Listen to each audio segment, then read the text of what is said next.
Mike Quigley, a Democrat from Illinois' 5th District, joins me in our WGN studios this morning to talk about what's next. Congressman, thank you. Always good to see you. I appreciate it. Good to be back.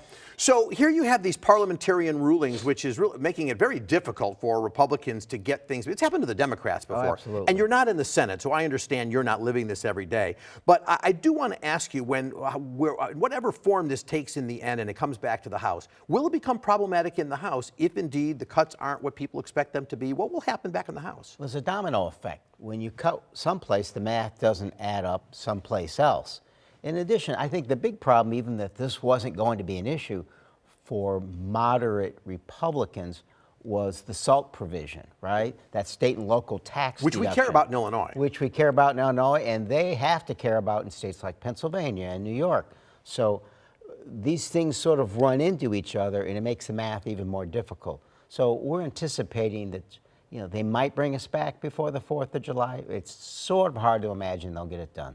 So the president apparently stayed in town this weekend. He's putting pressure on Republicans. And there are some who say, well, what generally happens is the Republicans will on day one say, I'm not doing this. You're cutting Medicaid. I don't want to see it. And day two, that will continue. But by day three, that's, by day three, they vote for it. They bring him in, they do the photo op, they get what they wanted. They can say they had some face saving if there's a minor tweaking. Because this isn't the Republican Party anymore. It's the party of Trump, and they know it. And they face primaries. People start passing petitions the next couple months. So if there's cuts in Medicaid and things, which people, I'm not sure when they begin to feel it, but a lot of people are saying, Republicans, look out, because if this thing takes hold, a lot of you are going to lose your seats. Will it be felt by a 2026 election? Oh, I think so. I mean, the fact of the matter is, what I try to tell people is, this doesn't just affect everybody else. It affects you. I mean, for Medicaid cuts, it affects those rural hospitals in Republican districts. And they're starting to hear from them and their constituents worried that they will have to go a couple hundred miles to go to the hospital. One way or another, does the bill pass? I'm not exactly in the form, but does it get through essentially with what Trump wants? They will pass something, no matter what it ends up being, just because they have to have that victory. And will Democrats have a response to the argument that Trump made just on Friday, where he said if the Democrats don't vote for this, they're looking to raise prices, I think he said, by 68%. Yeah, I think raise taxes by 68%. Yeah, look, the bottom line is this will raise the debt and the deficit $3 to $5 trillion over the next 10 years, cost a lot more to operate government. That will elevate their cost as well. A whole range of reasons why this will make their cost of living higher. A question about Supreme Court. Lots of important decisions came down Friday. I just want to ask you about one. It's called the birthright citizenship case, but the court did not address that, as I said they would not. But what they did do was they said these judges that issue an injunction and they say this affects the whole country can't do that anymore. We don't have that kind of powerful judiciary. What it does do, I believe, is empower the presidency even more. If you're a president, you might as well just live by the world of executive orders.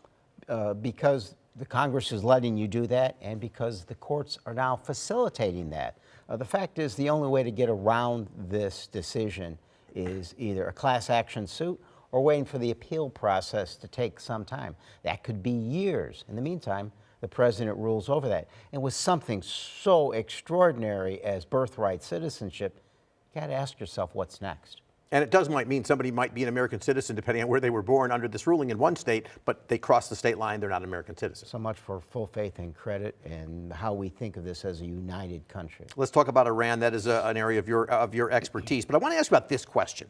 After the bombing and the questions and all that came out, one of the things the president said in a press conference was that he got a phone call from Iran essentially saying, we plan to do our retaliatory bombing. Is that okay with you? He said, yes, go ahead and do that. And it gave us time to remove our staff. The only people we left were the gunners, and they were able to take all the missiles down that came our way. So I'm good. I'm curious what your reaction was to the president, any president, essentially approving an attack on American base, because that's what that was.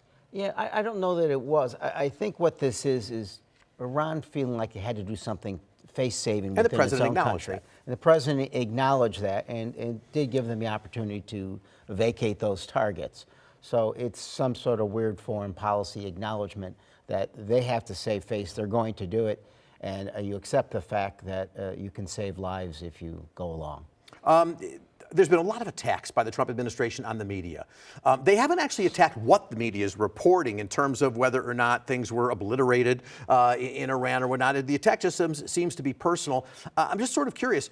Do we know anything more? You were in the briefing, I assume, so did we learn anything more about the 900 pounds of enriched uranium? We don't quite know where that went, and I know you can't talk about everything.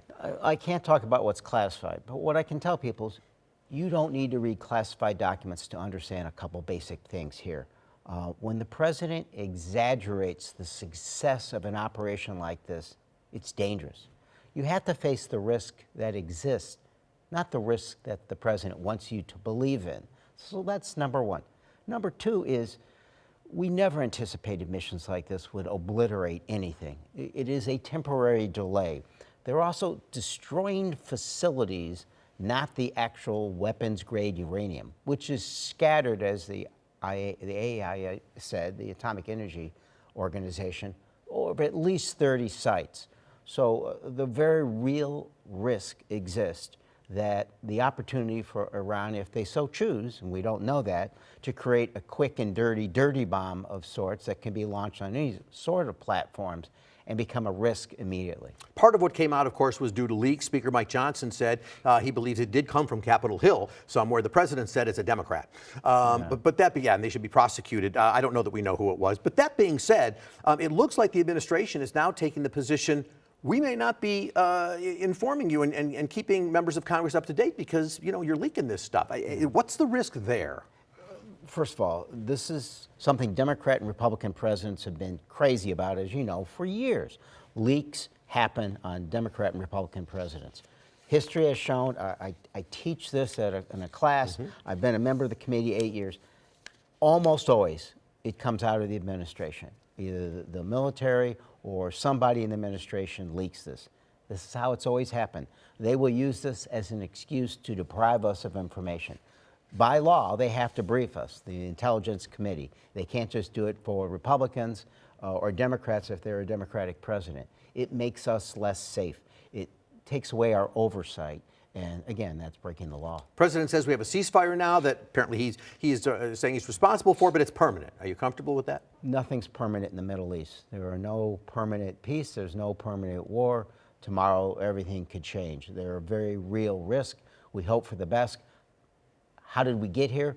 We were in a point where Iran was not creating weapons-grade uranium.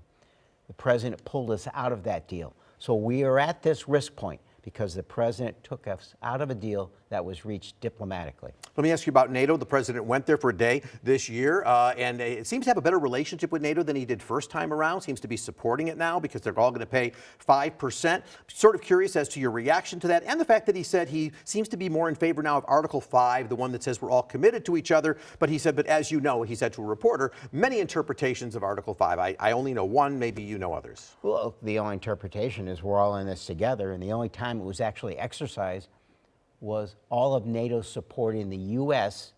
after 9/11. We need each other. The fact that NATO has decided to increase its own spending is welcome. It's, again, Democrat and Republican presidents have asked that for a long time. So you have to go back a little while. The vice president said, NATO, you're on your own. So I'm not confident that they feel that that brief exchange is something they can count on. All right, Congressman Mike Quigley. Thank you. Thanks for being with me. You got a busy week ahead. If you keep us informed, if you would. Sure. All right, coming up next on WGN-TV Political Report, the financial picture at Chicago Public Schools gets worse. Why the interim CEO says the district has more debt to cover this year. We'll be right back.